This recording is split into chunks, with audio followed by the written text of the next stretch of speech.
What is up, my wizards? Dev, back again, SBMTG. I got like 9 of these spoilers for you today. Sorry, it's going up so late. I just wanted to make sure I had as much information about all these cards as I possibly could. So, let's go ahead and get to it. I'll go ahead and put something I think is really good up first. This is Hallowed Moonlight. They spoiled this late last night, and it basically says counter-target collected company, which is pretty important, especially in Modern. Also, of course, counters reanimator strategies, tokens, I guess that's a thing. Twin in Modern, which is going to be important. Kiki-Jiki to some extent.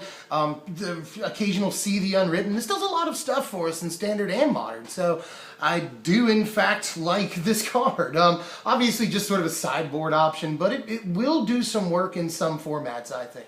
Will be an important card. So I'm going to rate it fairly high here because I think it's really good. And it cantrips. You get to draw a card. So that's pretty awesome. This next guy is not as exciting. This is Aspiring Aeronaut, and I think he does have some stuff going for him as far as limited is concerned. I think he's pretty good in draft and sealed, but obviously really no standard play, so I'm not going to spend much time on him. Other than to say that Virulent Plague gets better every day. There's tokens like crazy. This is a pretty weird card. This is Pyromancer's Goggles, and a lot of discussion about this so far today, but I'm not really sure that it's great.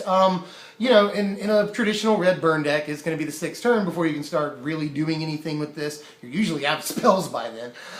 There's also, you know, you could run this in red-green, as some people have considered, but I just think that that's a wasted slot, or you just don't have the space in your deck for something like this. So I don't think it's great. It'll probably see Commander play, though, I would assume. And copying a spell and getting extra mana to cast the spell is pretty powerful, but I think they've sort of priced it out of the market in this instance. This here is Molten Vortex, which a lot of people have written off, and a lot of people actually kind of like. But more people are in the I'm writing this off camp.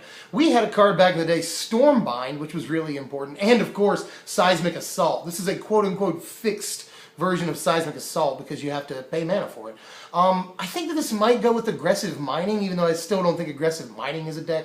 But, you know, all the lands you can't play that sit in your hand, you can now do something with them. So that's kind of cool, but I still am not 100% sure that this is going to do anything. Although it seems so breakable to me that I'm not going to count it out. I feel like this could do things. Here's a dumb enchantment. I'm not really sure.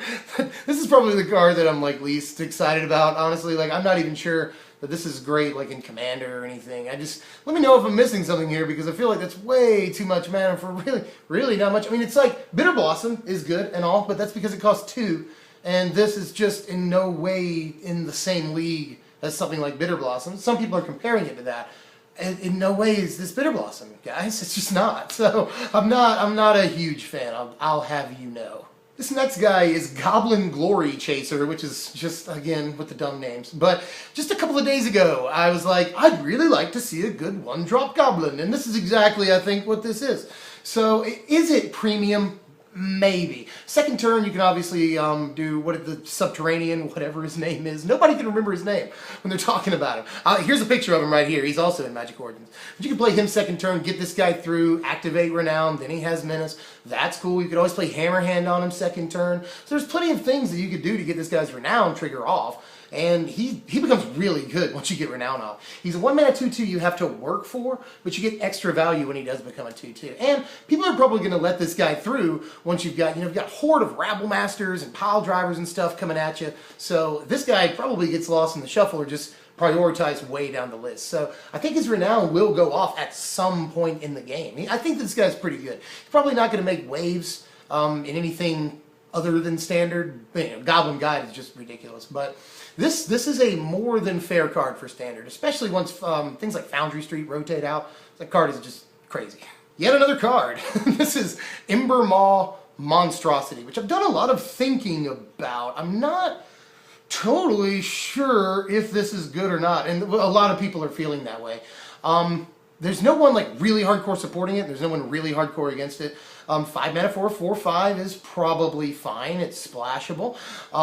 The text on the card is pretty good in a world full of goblins, tokens, burn. You know, this card can do a lot of work for you.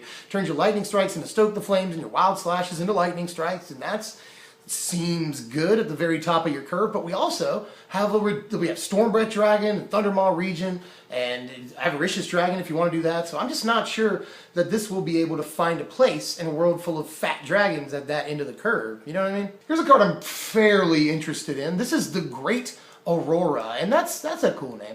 But in any case, people counted out Scapeshift for a while. They said it was junk, jank card, whatever. And then, to this now, Scapeshift is one of the more important cards in the modern format. So, I don't want to say this is the next Scapeshift. It costs an awful lot of mana, but even in Standard and Green Devotion decks, we make tons of mana via Nykthos and Mana Rampers and stuff like that. So, it's really not much to ask for, all things considered. We can get there in a deck that features, Hornet Queen. I forgot the name of it. It's in Magic Origins. I'll put a picture of it right here. It's the guy that when he comes into play, he goes and gets a green 3-drop for you and puts it into play too. So there's a lot of good enter the battlefield triggers we can exploit with this, and there's probably other ways. Somebody will break this card, but that's exactly what people said about Biorhythm. I was going to say Omniscience, but people have broken Omniscience. I can't really say that. But I think this card does a thing.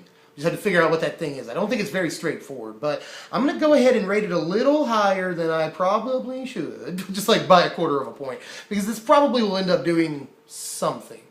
Oh, well, they spoiled a card while I was recording this. So this is Gaea's Revenge. It's a reprint, and it's way better this time than it was the first time it was printed. Nobody's pointing this out, but the last time this card was printed, I don't think we had Devotion or anything. Green decks capable of, making 14 mana on like the 6th turn. So it's entirely possible we may see this. I think it's definitely better than Terra Stomper. As far as that goes, may help keep blue-black controller, Esper controller in check.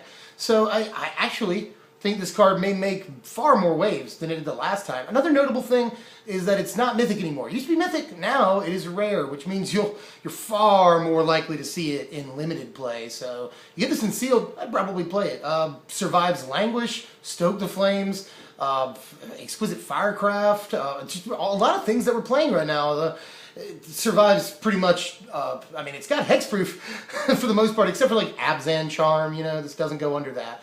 So there's a lot of things I think going for this card right now. We might see it, at least in sideboards, if not main decks, but I doubt that. But I do think this takes the place of Terra Stomper in like budget sideboards, because I don't think it's going to get very expensive. But I'm glad this came out. And finally, this is the big conversation piece of the day. This is Infinite Obliteration. This is probably one of the top 3 cards people have been the most polarized by in this spoiler season. A lot of people say it's really good. A lot of people say it's really bad. So, what do I think? I have the temptation here to cop out and just be like, no, who knows, But I'm going to go ahead and say that it's probably good.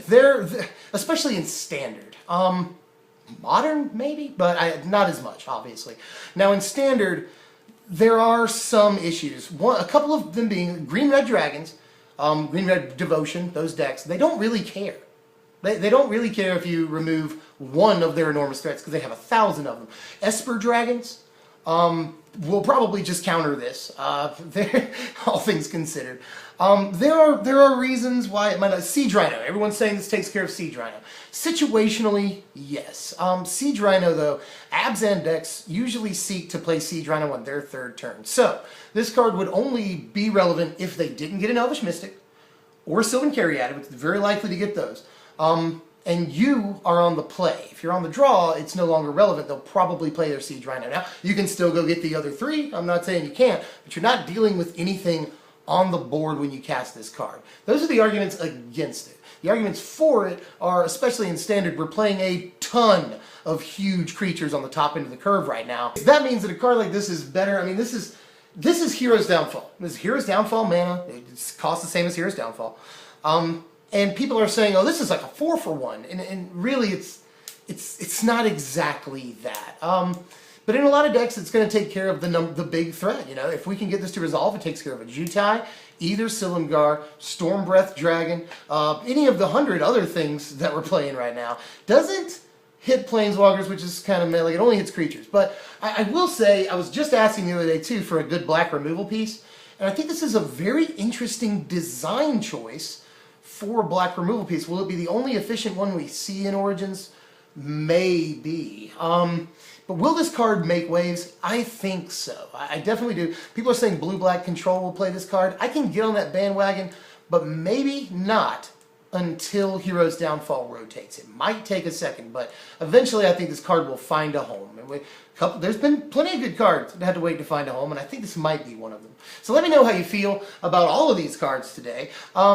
I asked you yesterday and the day before that, which one would you rather see, Goblins or Boros Burn? You pretty much clearly made your voices heard here, Goblins. So the next deck I'm going to bring to you here in the next day or so is going to be Mono Red Goblins with Magic Origins. So look out for that. I know a lot of people are excited for that. So if you haven't subbed yet, now would be a pretty good time so you can catch that content and any more spoilers that come through. Remember to please, I'm begging you, like, share, comment, subscribe. And yeah, I'll see you guys next time. Won't be long. I'll be right back. In any case, as usual, thanks for watching, my wizards.